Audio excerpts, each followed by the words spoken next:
ये फरमाइएगा कि नकीबुल्लाह महसूद के कत्ल को 1 साल का अरसा गुजर गया, लवाहिकीन अभी भी इंसाफ के तलबगार हैं, लेकिन राव अनवार और उसके साथ जो लोग शामिल थे वो आज़ाद हैं, उनका कोई मुहासबा नहीं हो रहा है। तो इस पर आप क्या कहेंगे?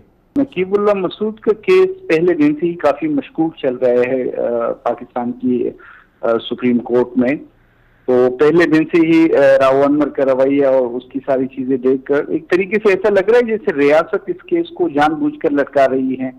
और एक छोटे से एसएसपी के लिए जो आप एक बहुत बड़े तबके को आप लोगों ने नाराज करके रख दिया है, तो ये चीजें मैं समझता हूँ कि नकीबुल्लाह केस के हवाले से तो इस वक्त रियासत मुझे कोई संजीदा नजर नहीं आ रही। जी, तो नहीं आप और क्या दूसरी तरफ ये जो पूरा प्रोसेस चल रहा है 1 साल का अरसा नजर तो नहीं आ रही, लेकिन जाहिर सी बात है इसमें एहतजाज तो हो रहा है, सब कुछ जलसे भी होते हैं, लवाहिकीन मुख्तलिफ जगह पर एहतजाज भी कर रहे हैं।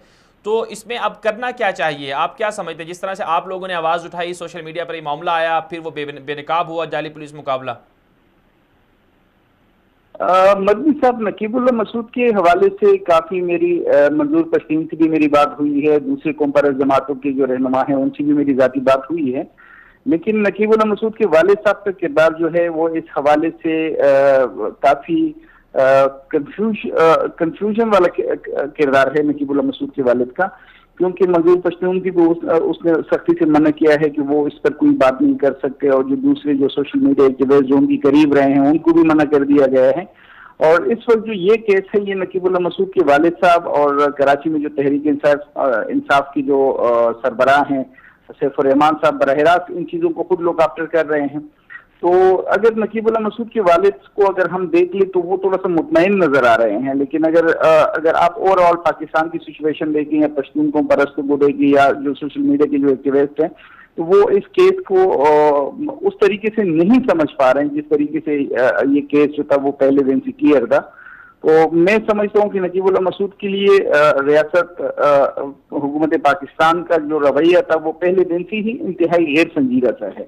क्योंकि राव अनवर की जमानत भी हो गई, उस पर भी नकीबुल्लाह मसूद के वालिद साहब ने कोई एक्शन नहीं लिया। सुप्रीम कोर्ट की जो चीफ जस्टिस साहब हैं जो कि पॉलिटिकल लेवल पे तो वो बड़े बोल्ड फैसले कर रहे हैं, लेकिन नकीबुल्लाह मसूद का जब वाकया होता है, जब केस आता है तो उस पर उसकी खामोशी जो है वो काफी मानिखेज होती है। तो इसका और अभी कल डील हो रही है या डील हो गई है?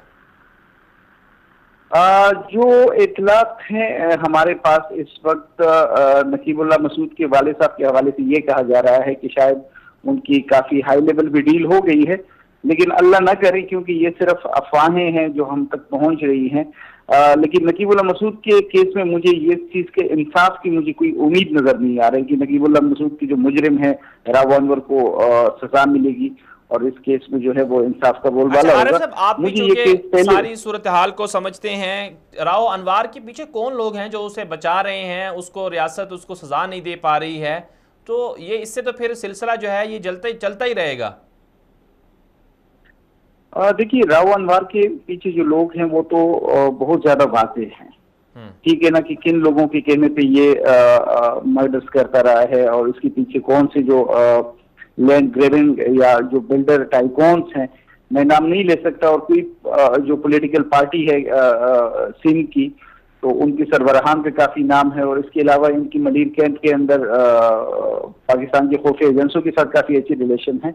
मैं जहां तक समझता हूँ क्योंकि पाकिस्तान की एजेंसीज के लिए इस वक्त जो ऑफिसर्स काम कर रहे हैं ये उनके लिए एक पैगाम है, क्योंकि अगर राव अनवर को सजा हो गई तो हो सकता है जो हजारों राव अनवर इस वक्त उन एजेंसीज के लिए किलर काम कर रहे हैं तो वो थोड़े से अपसेट हो सकते हैं। लिहाजा ये उनके लिए एक मैसेज है कि हम राव अनवर को बचाने के लिए किसी हद तक भी जा रहे हैं।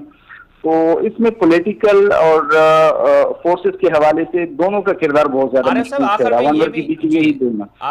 साहब आखिर में ये भी बता दें कि जो नकीबुल्लाह की कत्ल की वजह थी वो क्या थी? क्या अब तक मुतज़ाद खबरें आती रही हैं कि किसी के साथ कोई मामला था या ऐसे ही शुबे के तौर पर उन्हें मार दिया गया? तो आपको कोई वजह समझ में आई है कि किस वजह से उन्हें कत्ल किया गया था? देखिए, नकीबुल्लाह मसूद कोई हाई प्रोफाइल बंदा नहीं था और न कोई पॉलिटिकल कोई इस तरह की कोई सेलिब्रिटी थी कि उसको बाकायदा टारगेट करके मार दिया गया। वो बेसिकली गलतफहमी में उसको मारा गया था।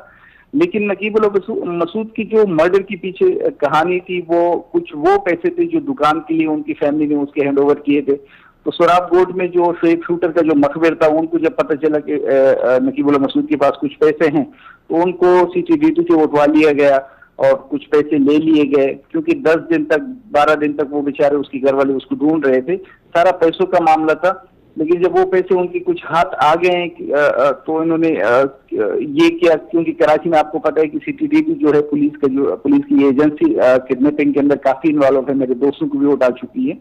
तो इन लोगों ने क्या किया कि केस को बंद करने के लिए इन्होंने कहा कि चलो ठीक है, नकीबुल्लाह मसूद को हम पुलिस मुकाबले में पार करा देते हैं। तो राव अनवर को ये पता नहीं था कि नकीबुल्लाह मसूद जो है वो सोशल मीडिया की सेलिब्रिटी है और उनके मर्डर के बाद इतना बड़ा उसको प्रॉब्लम हो सकती है। अदरवाइज राव अनवर कभी भी इस तरह की गलत हरकत नहीं करता, क्योंकि नकीबुल्लाह मसूद की पहले भी मेरी राव अनवर से जो बात हुई थी, उसने मुझे जो हवाला दिया था, नकीबुल्लाह मसूद कोई TTP का कोई बंदा था और हद चौकी में उस पर कुछ FIR दर्ज थे।